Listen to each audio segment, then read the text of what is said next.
Assalamualaikum warahmatullahi wabarakatuh. Alhamdulillah alladzi arsala rasulahu bil huda wa dinil haqq liyudhhirahu 'alad dini kullih walau karihal musyrikun. Asyhadu an la ilaha illallah wa asyhadu anna Muhammadan abduhu wa rasuluh. Allahumma shalli ala Muhammad wa ala ali Muhammad kama shallaita ala Ibrahim wa ala Ibrahim innaka Hamidum Majid. Bapak Ibu serta anak-anak yang dimuliakan Allah, bersyukur pada malam hari ini kita bisa berkumpul dalam rangka kajian kita rutin dan dalam rangka watawassul bil haq watawassul bis sabr, saling mengingatkan dan saling wasiat dalam kebenaran dan kesabaran. Salawat dan salam semoga tercurah pada Nabi kita Muhammad sallallahu alaihi wasallam, para keluarganya, para sahabatnya, dan para pengikutnya setia hingga yaumil kiamah, dan kita harus berada di dalamnya. Amin ya rabbal alamin. Baiklah, pada kesempatan hari ini saya akan mengkaji Risalah Islam Berkemajuan, hasil keputusan Muktamar ke-48 Muhammadiyah di Solo kemarin. Ini sudah dibukukan dan nanti kita bisa kaji sedikit demi sedikit. Islam berkemajuan itu bukanlah mengekor dari istilah saudara kita itu Islam Nusantara, terus dibikin ada Islam berkemajuan. Karena Islam berkemajuan ini sudah diawali dari mulai Kiai Haji Ahmad Dahlan, terus merupakan Hitoh Muhammadiyah di Palembang, dan terus merupakan penjabaran-penjabaran, dan akhirnya sampai menjadi keputusan Muktamar ke-48 di Solo kemarin, sehingga terwujudlah yang namanya Risalah Islam Berkemajuan.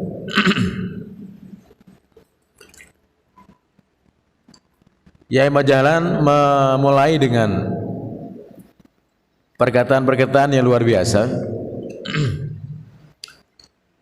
di mana pemikiran Islam berkemajuan bukanlah berarti Islamnya selama ini mundur, bukan. Islam berkemajuan bermakna bahwa pemikiran kita terhadap Islam itu berkemajuan.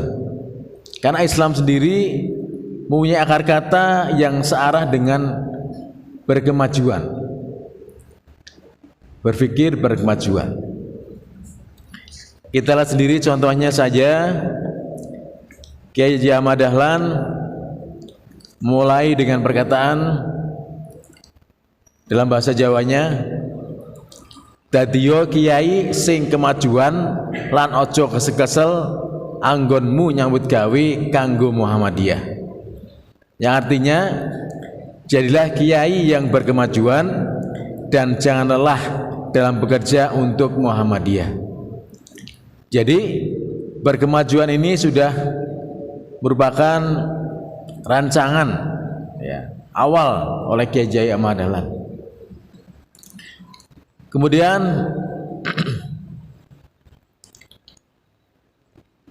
berkemajuan ini juga merupakan hasil keputusan Muktamar ke-37, yakni dari masyarakat Islam yang menjadi tujuan Muhammadiyah adalah berkemajuan. Kemudian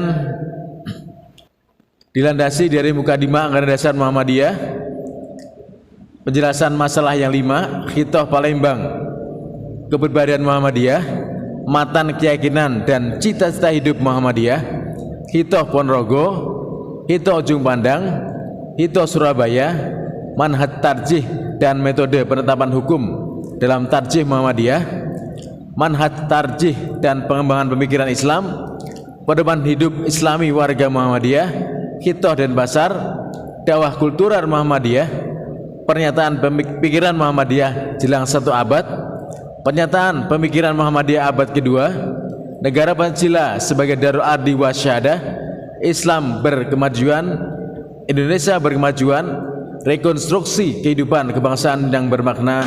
Yang terakhir adalah risalah pencerahan tahun 2019 dan kemudian ditetapkan kembali menjadi risalah Islam berkemajuan. Jamaah rahimahullah, berkemajuan menurut Profesor Bambang Setiaji, profesor ini merupakan rektor Universitas Muhammadiyah Kalimantan Timur. Beliau mengatakan bahwa kemajuan adalah keteraturan sosial, bebas mengkritik dan dikritik, sehingga pemerintah dan pengusahanya bersih. Jika ada kebebasan atau keterbukaan, maka kemajuan dan keteraturan akan datang dengan sendirinya. Jadi beliau mengatakan ciri khas yang berkemajuan adalah seperti itu.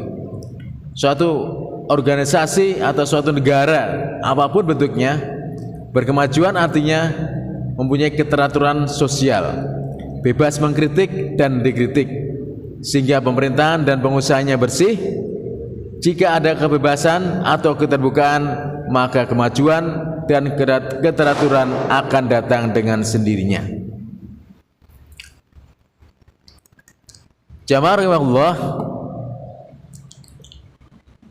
di sini akan saya sampaikan ada karakteristik Islam berkemajuan. Di sini ada 5. Saya bacakan dulu satu persatu sampai 5. Jadi saya ulangi, ini karakteristik Islam berkemajuan. Yang pertama, berlandaskan pada tauhid atau al-mabni ala at-tauhid. Yang kedua, bersumber kepada Al-Quran dan As-Sunnah, ar-ruju' ila Al-Quran wa Al-Sunnah. Yang ketiga, menghidupkan ijtihad dan tajdid atau ihya al-ihtihad wa tajdid. Yang keempat, mengembangkan wasatiyah atau tanmiyat al-wasatiyah. Yang kelima, mewujudkan rahmat bagi seluruh alam, tahqiq ar-rahmah lil alamin. Baiklah jamaah sekalian, kita akan bahas satu persatu. Mungkin kita enggak selesai semuanya 5-5-nya, maka kita bahas sesuai dengan kebutuhan kita. Islam berkemajuan atau merupakan bahasa Arabnya adalah al-Islam at-taqadumi. Adalah karena Islam sendiri adalah agama yang mempunyai kekuatan pendorong bagi kemajuan manusia. Muhammadiyah mengembangkan cara pandang yang berkemajuan atas Islam yang dirumuskan dalam karakteristik 5. 1. Berlandaskan at-tauhid, al-mabni ala at-tauhid. Tauhid bermakna bahwa keyakinan kepada Allah, Tuhan yang Maha Esa, yang menciptakan dan memelihara alam semesta, dan bahwa hanya Allah yang patut disembah, adalah inti dari risalah yang dibawa oleh nabi-nabi dan titik sentralnya kepada umat sekalian. Tauhid bermakna pembebasan manusia dari paham kemusyrikan, percampuran, dan kenisbian agama. Tauhid adalah prinsip keyakinan yang menjadi rujukan semua pemikiran dan tindakan umat Islam yang akan dipertanggungjawabkan pada Zat yang Maha Tinggi, Allah Azza wa Jalla. Jamaah sekalian, prinsip tauhid ini merupakan prinsip yang mutlak bagi ciri dari Islam berkemajuan. Jadi harus berlandaskan tauhid. Kalau tauhidnya bermasalah, maka dia tidak bisa menjadi Islam berkemajuan. Jadi hanya Allah yang patut sembah, dan inti dari risalah yang dibawa oleh nabi-nabi dan titik sentralnya pada kehidupan umat. Jemaah sekalian, kalau kita tengok zaman Rasulullah SAW pada saat belum diangkat menjadi nabi atau rasul, yang kita sebut sebagai masyarakat jahiliyah. Masyarakat jahiliyah adalah masyarakat yang bodoh. Bodoh bukan berarti gak bisa membaca dan menulis. Jahiliyah itu bodoh. Kenapa? Karena bisa membaca dan menulis, pintar, gelar bertitel dan sebagainya, tapi masih menyembah berhala. Nah, mari kita tengok apa itu berhala. Berhala adalah sesuatu yang disembah selain Allah. Zaman itu ada 360 berhala. Ada Lata, ada Uzza, ada Hanan, ada Manat dan sebagainya. Lata adalah berhala yang paling besar pada waktu itu. Mari kita tengok, menyembah berhala itu maknanya apa? Apakah Abu Jahal itu tidak mengenal Allah? Kenal Allah. Abu Jahal atau orang-orang Arab pada umumnya kalau bersumpah, wallahi, demi Allah, wallah, demi Allah. Bahkan bapaknya Nabi Muhammad SAW juga bernama Abdullah, yang artinya hamba Allah. Berarti orang yang disebut jahiliyah bukan berarti dia tidak kenal Allah. Dia kenal Allah tapi masih menyembah berhala. Jamaah sekalian, berhala waktu itu bentuknya patung. Timbul pertanyaan, ada salahkah patung itu? Patung ya nggak salah, orang bikinan manusia. Patung mau digitukan, diam aja. Mau disentil, diam aja. Ya patung ya begitu aja. Dia tidak salah, dia tidak benar. Patung tidak bernilai karena dia buatan manusia. Tapi kalau Abu Jahal mau menetapkan suatu perkara, dia tanya dulu sama Lata. Gampangnya begini, hei Lata, saya menetapkan suatu perkara. Kira-kira bagaimana? Adakah berhala itu bisa bicara? Tidak bisa. Jadi siapakah yang sesungguhnya bicara? Yaitu si Abu Jahal itu sendiri. Itulah ide, pemikiran, pola fikir, nafsu. Maka Allah melarang, janganlah kamu menuhankan hawa nafsumu. Nanti disebut di ayat lain, wa may yantiqu anil hawa in huwa illa wahyu yuha. Tidaklah yang diucapkan oleh Muhammad itu dari hawa nafsunya, melainkan wahyu yang diwahyukan. Jadi artinya lawan daripada nafsu itu adalah wahyu Allah. Nah, nanti ini sebelum sampai ke sana. Nah, sekarang ada nggak hari ini manusia-manusia menyembah berhala? Zaman dulu bentuknya patung. Patung itu materi benda padat. Ada nggak hari ini materi benda padat? Ada. Yang sering disembah orang, sering dipuja orang, sering buat ukuran orang. Orang kalau punya itunya banyak, dia akan dipuja oleh manusia kanan kirinya. Tapi kalau orang itunya sedikit, orang itu akan disingkirkan. Kalau perlu dari muka bumi, nggak dilihat lagi. Apa itu? Uang. Contohnya uang. Sekarang kita lihat. Semua orang hari ini mengejar uang. Siapa yang nggak butuh uang? Semua butuh uang.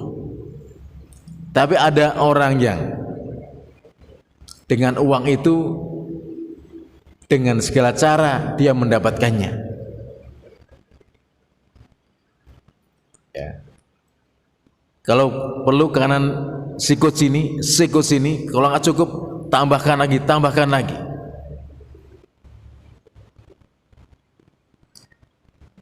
Apakah ya dulu zaman pemerintahnya Gus Dur, pegawai negeri ditambahkan gajinya biar nggak korupsi? Tapi dasar korupsi bukan karena ia banyak uang atau tidak, tapi korupsi dasarnya adalah tauhid kepada Allah Subhanahu wa taala. Apa saya melakukan itu diperbolehkan oleh Allah atau tidak?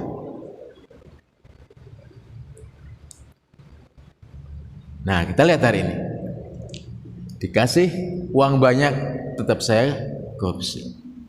Sekarang triliunan korupsinya. Bermacam-macam. Berapa kasus yang ada ini? Itu semua anak manusia tidak lagi menyembah kepada Allah Subhanahu wa taala, atau mungkin menyembah kepada Allah tapi dia juga menyembah kepada harta benda. Itulah syirik, itulah musyrik, menduakan Allah. Dia sholat menghadap Allah, tapi dalam kehidupan sehari-hari dia menghamba dirinya kepada materi. Mungkin hari ini Lata Uzzanan sudah gak ada, tapi Lata Uzza dan Hanat yang Manat yang sudah berwujud sesuatu yang berbeda. Maka nomor satu, ciri khas, ciri masyarakat Islam berkemajuan adalah bertauhid. Maka di Muhammadiyah dan semua warga Muhammadiyah harus bertauhid kepada Allah Subhanahu wa taala, sehingga dia mukhlishina lahuddin, bersih, bekerja hanya untuk Allah Subhanahu wa taala, lepas dari kepentingan ini, kepentingan itu dan sebagainya. Jamaah sekalian, nah,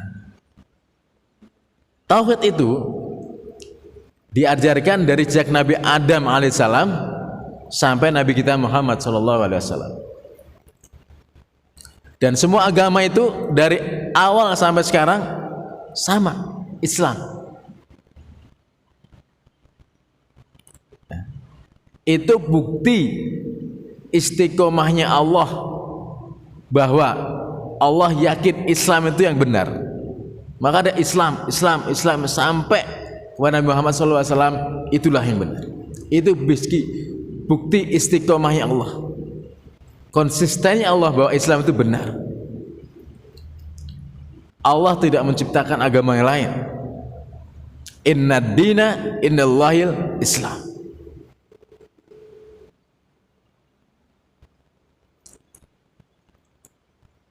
Bukan berarti ini ekstrim, bukan. Begitulah kenyataannya, harus begitu. Kalau Allah menciptakan agama yang lain, berarti dia nggak istiqomah, lepas dari sifat Allah. Allah selalu istiqomah. Maka dari mulai Adam alaihissalam sampai Nabi Muhammad SAW adalah Islam.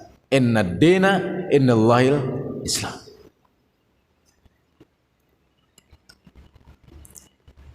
Namun bukan berarti kita harus meniadakan agama yang lain. Itu urusan mereka masing-masing. Lakum dinukum waliyadin. Kita harus menghormati, menghargai dan sebagainya. Tapi keyakinan kita, akidah kita harus tegas bahwa hanya Islamlah yang benar di muka bumi ini. Inna dina innallahil Islam. Allah tegas di situ. Dan Allah menyatakan sendiri bahwa Islam adalah agama yang diridhoi. Nah,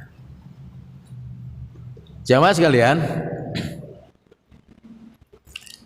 tauhid ini maknanya sangat luas ya, dan sangat mendasar ya. Oleh karena itu, karena merupakan prinsip keyakinan menjadi rujukan semua pemikiran dan tindakan umat Islam yang akan dipertanggungjawabkan pada Allah Azza wa Jalla.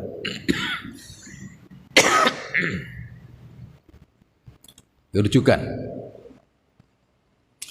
Saya teruskan, bertauhid harus diwujudkan dalam bentuk perjuangan untuk membebaskan manusia dari belenggu ketidakadilan dan penghisapan antar manusia, bersikap kritis terhadap ketimpangan dan kemungkaran, serta pada saat yang sama menyemai benih-benih kebenaran dan kebaikan seperti perdamaian, keadilan, kemaslahatan, dan kesejahteraan. Tauhid menghadirkan keikhlasan dalam beramal, berdakwah amar ma'ruf nahi mungkar, dan membuang jauh-jauh kesombongan dan penggunaan segala cara untuk mengejar kekuasaan dan kekayaan yang hanya berjangka pendek dan dalam topeng kesolehan. Jamaah sekalian, ini jelas seperti yang saya terangkan tadi bahwa bertauhid adalah untuk membebaskan manusia dari belenggu ketidakadilan dan penghisapan antar manusia. Seperti yang saya katakan tadi, bahwa orang yang korupsi adalah dia tidak bertauhid, karena dia tahu kalau dia masuk suatu kamar misalnya, diam-diam mah, nggak ada yang lain, nggak ada orang lain, nggak ada orang ini. Dia lupa bahwa dirinya adalah orang. Kalau dia sendiri sudah mengatakan gua nggak ada orang ini, berarti dia bukan orang. Satu. Yang kedua, dia melakukan tindakan itu berarti dia telah menafikan Allah yang melihat segalanya. Secara langsung dia menyatakan, dia menafikan adanya Allah yang melihat segala sesuatunya. Itulah yang dikatakan bahwa kita bertauhid ada membebaskan manusia dari belenggu ketidakadilan dan penghisapan antar manusia. Atau istilahnya, manusia adalah serigala buat manusia yang lain.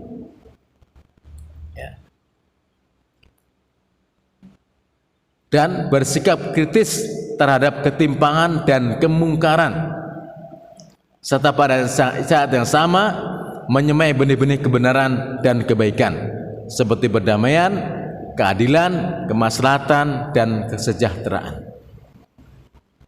Jamaah sekalian, beberapa hari yang lalu saya dapat kabar dari BMKG bahwa di dunia ini, termasuk Indonesia, kemarin itu beberapa hari yang lalu, 2 hari yang lalu kalau nggak salah, Indonesia itu sekitar jam 10 pagi sampai jam 4 sore itu Indonesia tersinar oleh ultraviolet yang sangat tajam. Maka kita sangat panas ya waktu itu. Kalau jam 4 sore berhenti. Namun di Indonesia tertolong oleh awan yang cukup banyak, sehingga kita tidak banyak yang mengalami kerusakan kulit dan mata. Di India itu, di sana aspalnya sampai lumer, pakai sendal itu lengket. Nah, ini apa? Akibat apa?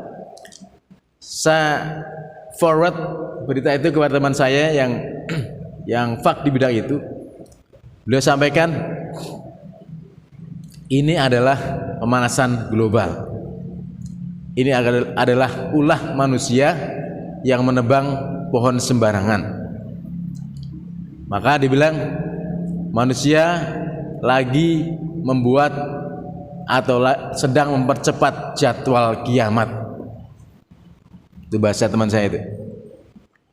Lagi mempercepat jadwal kiamat. Maka dia menyarankan, ayolah, sama-sama kita tanam pohon di mana-mana agar kita bisa membantu oksigen. Kita lihat nanti beberapa tahun lagi, 10 tahun yang akan datang, Di IKN yang kita sedangkan bangun sekarang masih banyak pohonnya. Sekarang masih banyak pohonnya. Tapi 10 tahun, 20 tahun yang akan datang, apa kita jamin masih banyak pohonnya? Padahal Kalimantan adalah paru-paru dunia. Kita senang dengan dampak dari IKN itu, ekonomi maju, serempak dan sebagainya. Tapi di satu sisi kita akan mengalami hal yang luar biasa. Padahal seperti itu, pemanasan global sudah semakin luar biasa. Panasnya itu sampai 60 sampai 70 derajat, Pak. Itu menurut BMKG. Ya. Nah, ini juga salah satu sikap kita bertauhid kepada Allah adalah sikap kritis terhadap ketimpangan dan kemungkaran. Maka melalui yang berwenang kita menghimbau bahwa oke lah IKN dibangun di situ, tapi dibuat proyek reklamasi hutan ditumbuhkan kembali. Agar apa? Agar oksigen tidak kurang, Pak. Sekarang saja sudah susah, apalagi nanti 20 tahun, 30 tahun yang akan datang, kita belum tentu bisa menjamin anak cucu kita bisa bernafas dengan lega seperti kita hari ini. Ya. Maka teman saya mengatakan, jadi manusia hari ini sedang mempercepat jadwal kiamat, bahasa dia begitu. Nah, serta pada saat yang sama menyemai benih-benih kebenaran dan kebaikan, serta perdamaian, keadilan, kemaslahatan dan kesejahteraan. Ayo kita sampaikan yang benar itu benar, yang salah itu salah. Kuli hak walau kana murun. Katakanlah yang hak, katakanlah yang benar walaupun itu pahit. Ya. Kita menyampaikan yang kebenaran dan kebaikan. Jangan yes man. Ya. Apa kata bos? Ya. Jangan yes man. Di Muhammadiyah diajarkan untuk tidak taklid buta. Ya, tidak untuk taklid buta, tapi harus tahu apakah itu yang disampaikan itu benar atau tidak. Ya. Disampaikan ulil amri itu benar atau tidak? Disampaikan pimpinan itu benar atau tidak? Karena ulil amri yang ditaati adalah ulil amri yang kembali kepada Al-Quran dan As-Sunnah. Maka nanti ciri yang kedua adalah bersumber pada Al-Quran dan As-Sunnah. Selanjutnya, perdamaian, keadilan, kemaslahatan dan kesejahteraan. Nah, kapan perdamaian itu bisa terjadi? Kapan keadilan itu bisa terwujud? Kapan kemaslahatan itu bisa nyata, dan kapan kesejahteraan itu bisa terrasakan oleh kita semua? Jawabannya tergantung kita hari ini. Kalau kita ingin damai, bisa timbul damai. Kita ingin keadilan, kita bisa ciptakan keadilan. Kita ingin maslahat, kita ciptakan maslahat. Kita ingin sejahtera, kita ciptakan sejahtera. Bicara perdamaian, Islam itu terkenal dengan ukhuwah Islamiyah. Ya. Ayatnya jelas, wala tatafarqu, dan janganlah berpecah belah. Wa'tasimu bihablillahi jami'a, wala tatafarqu, dan janganlah kamu berpecah belah. Beberapa waktu yang lalu kita lihat dan masih kita baca hari ini, kita di Muhammadiyah, ini bacaan saya, analisa pribadi saya, seperti sedang diamprogin kalau bahasa Betawinya. Dia apa ya? Perangin, dia perang. Sama siapa? sama sahabat kita sebelah, seolah seperti itu. Saya nggak tahu kekuatan apa yang dibalik itu, sehingga kita mengalami seperti itu. Saya udah membaca bahwa ini sedang politik belah bambu nih. Satu diinjak, satu diangkat. Ya. Kemarin rame masalah fasilitas umum yang awalnya tidak diperbolehkan untuk kita melaksanakan sholat Id. Bahasanya sama, satu tempat, satu lokasi tidak boleh untuk dua sholat Id. Bahasa kita di sini, di Sukabumi, di Pekalongan, di Ambon sama. Kebetulan kita bisa membaca sendiri. Terus terakhir, ada lagi orang dari peneliti mengatakan bahwa halal darahnya orang Muhammadiyah.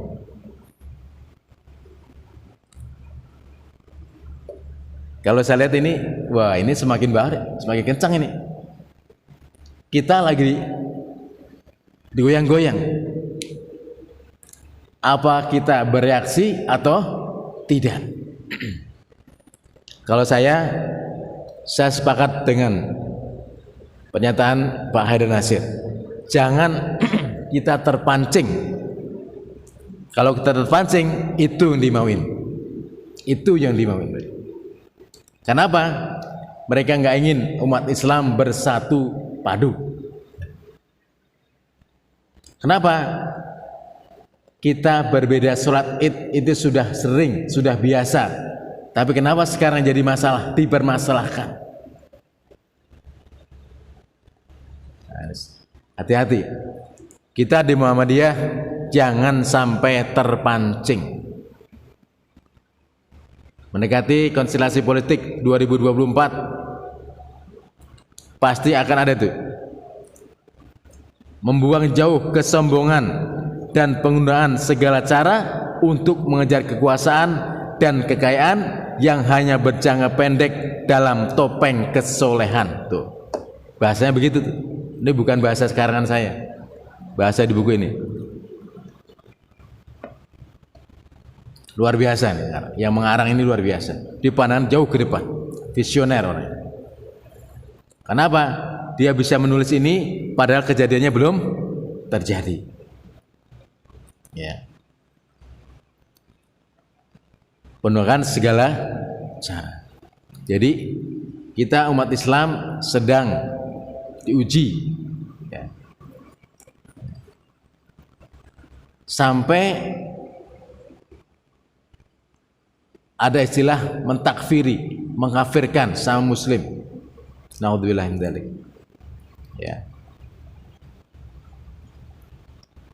Nah, inilah yang sekarang kita perjuangkan. Inilah kalau kita mempunyai ciri yang pertama, kebersihan tauhid itu berarti kita